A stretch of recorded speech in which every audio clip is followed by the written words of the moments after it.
अस्सलाम वालेकुम वरहमतुल्लाहि वबरकातुहू। प्यारे नाज़रीन, कैसे हैं आप सब लोग। उम्मीद करता हूँ कि अल्लाह पाक की रहमतों के ज़रिए साया खैर आफियत से होंगे। दोस्तों, हम आलू के कबाब इसलिए नहीं बनाते कि आलू के कबाब बनते बनते टूट जाते हैं। आज आपको आलू चिकन के ऐसे कबाब बनाना सिखाऊंगा जो बिल्कुल नहीं टूटेंगे और ज़बरदस्त किस्म के बनेंगे, इतने टेस्टी कि जो भी आपके ये कबाब खाएगा इंशाल्लाह वो आपका दीवाना ही हो जाएगा। कैसे बनते हैं? बहुत ही आसान तरीका है। चलें जी, आपको मैं बता देता हूँ, आपने बनाने ज़रूर हैं। तो सबसे पहले हमने आलू लिए। आलू छोटे साइज़ के थे, इसलिए मैंने 4-5 आलू जो है वो ले लिए, उनको उबाल लिया और इनको अब मैं मैश कर लेता हूँ। मैश करने के बाद हमने क्या करना है कि चिकन जो है उसको इसमें डाल देना है। चिकन हमने उबाला है और उसको मैंने श्रेड कर लिया है, छोटे-छोटे पीस कर लिए हैं। अब ये इसमें मैं डाल देता हूँ। ये तकरीबन 300 ग्राम चिकन है। चिकन आपने बोनलेस लेना है और उसको पहले उबालना है। उसमें थोड़ा-सा नमक डाल लीजिएगा और उबाल के उसके बाद आपने इसको रेशा-रेशा कर लेना है। इसको आपने पीसना नहीं है, इसका कीमा नहीं बनाना है, बस आपने रेशा-रेशा करना है क्योंकि हमने रेशादार किस्म के कबाब बनाने हैं। इतने ज़बरदस्त कबाब कि आप जब भी खाएँगे तब भी आपको ये याद रहेगा। तो अब इसमें हम थोड़े से सब्ज़ मसाले डाल लेते हैं। इसमें धनिया है, सब्ज़ मिर्च है और इसमें पुदीना है। पुदीना को भी बारीक काट लें, धनिया को भी बारीक काट लें और 5 से 6 सब्ज़ मिर्चें जो है, इनको भी आपने बारीक-बारीक काटा और ये इसमें डाल दिया। इसको जोड़ने के लिए, इसको बाइंड रखने के लिए हमने यहाँ पे डाल दिए है ये ब्रेड क्रम्ब्स। थोड़ा इसको मिक्स कर लेते हैं, फिर हम इसमें स्पाइसेस डालते हैं। सबसे पहले लाल मिर्च पाउडर जो है ये 1 चम्मच आप डाल दें। ज़रा मिर्च पाउडर जो है ये आपने ये भी 1 ही चम्मच डाल देना है और इसमें धनिया पाउडर जाएगा ये 1 चम्मच। हल्दी आप आधा चम्मच ले लें या उससे भी कम ले लें और इसके साथ काली मिर्च जो है ये भी आप आधा चम्मच ले लें।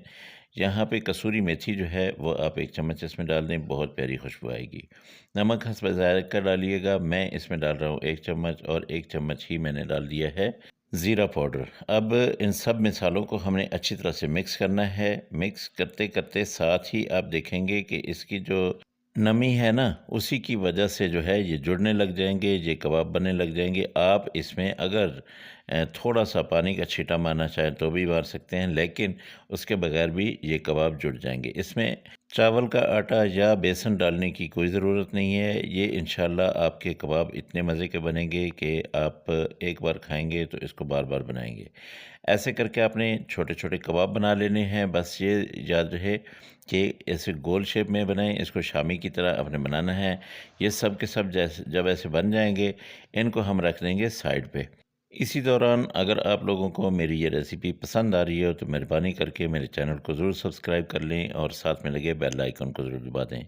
दूसरी तरफ हमने ऑयल को रख दिया है चूल्हे पे और उसमें अब हम करके इसमें ये सारे के सारे कबाब जो है डाल देंगे। जितने हमारे फ्राई पैन में आ सके वो उतने ही डालने हैं। इसको आपने 1 मिनट के बाद अलट-पलट करना शुरू करना है और इसको पलटते ही रहना है बहुत ज़्यादा, ताकि जल ना जाए एक तरफ से, ठीक है?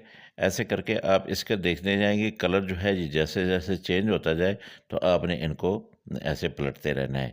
तकरीबन 2 या 3 मिनट जब आप इसको पकाएँगे तो ये कबाब बिल्कुल रेडी हो जाएँगे। ये देखिए, आहिस्ता-आहिस्ता ये कलर जो है ये चेंज होता जा रहा है और हमारे कबाब जो है ये गोल्डन कलर पकड़ते जा रहे हैं। तो दोस्तों, अब मैं इसको निकाल लूँगा, उसके बाद जो बाकी बचे हुए हैं वो भी मैं इसमें डाल दूँगा। ये देखिए, इसको आराम से आपने ऐसे उठाना है और बिल्कुल आराम-आराम से सारे कबाब जो है ये बिल्कुल निकाल लें। अच्छा, आप लोगों को मैंने शुरू में बताया कि हम लोग इसलिए आलू के कबाब जो है वो नहीं बनाते क्योंकि आलू के कबाब जब हम ऑयल में डालते हैं ना, तो फिर क्या होता है कि वो आलू जो है वो टूटना शुरू हो जाता है, बिखरना शुरू हो जाता है, नरम रह जाता है। लेकिन आप इस तरह से बनाएँगे तो इसके अंदर जो आपने ब्रेड क्रम्स डाले हैं वो इसको जकड़ के रखता है, वो इसको बाइंड करके रखता है और टूटने नहीं देता। ऐसे ही हम और डाल देंगे इसमें कबाब जो बाकी बचे हुए हैं, उनको भी इसी तरह हमने पकाना है। बस ये एहतियात रहे कि पहली बार जब आप इसको पलटने लगेंगे तो बहुत ही एहतियात से आपने पलटना है। उसके बाद आप इसको बार-बार पलटते रहें और ऐसे ही जब ये गोल्डन हो जाएँगे तब आप इनको निकाल लीजिएगा। तो मैंने ये बना लिए हैं, माशाल्लाह ज़बरदस्त किस्म के बने हैं। अब हम देखते हैं इसको डिश आउट करके कि कितने प्यारे, कितने खूबसूरत। ये आप ख़ुद भी खा सकते हैं, कोई मेहमान आ जाए तो उसके लिए भी और बच्चों को भी बना के दे सकते हैं। बहुत जल्द बन जाने वाली ये वाली रेसिपी आपने बनानी ज़रूर है। इसके साथ आप चटनी भी रख सकते हैं और इसको आप केचप के साथ भी खा सकते हैं। चटनी ग्रीन वाली चटनी जो है ये बहुत मज़ा करती है, आप ज़रूर बनाइएगा। मुझे फिर बताना है कि आपके कबाब जो है वो कैसे बने हैं। मेरे वाले कबाब बहुत मज़े के बन गए हैं। मेरे अल्लाह की रहमतें, मेरे अल्लाह की नेमतें आप सब लोगों के घरों में बारिश की तरह बरसती रहें। मेरे वो दोस्त जो बेरोज़गार हैं, अल्लाह पाक उनको बेहतर और अच्छा रोज़गार दे। जो बीमार है, अल्लाह पाक उनको शिफ़ाए कामिला आजिल अता फ़रमाए। इंशाअल्लाह आप दोस्तों से अगली रेसिपी में फिर मुलाकात होगी। अल्लाह हाफ़िज़। अस्सलामु अलैकुम व रहमतुल्लाहि व बरकातुहू।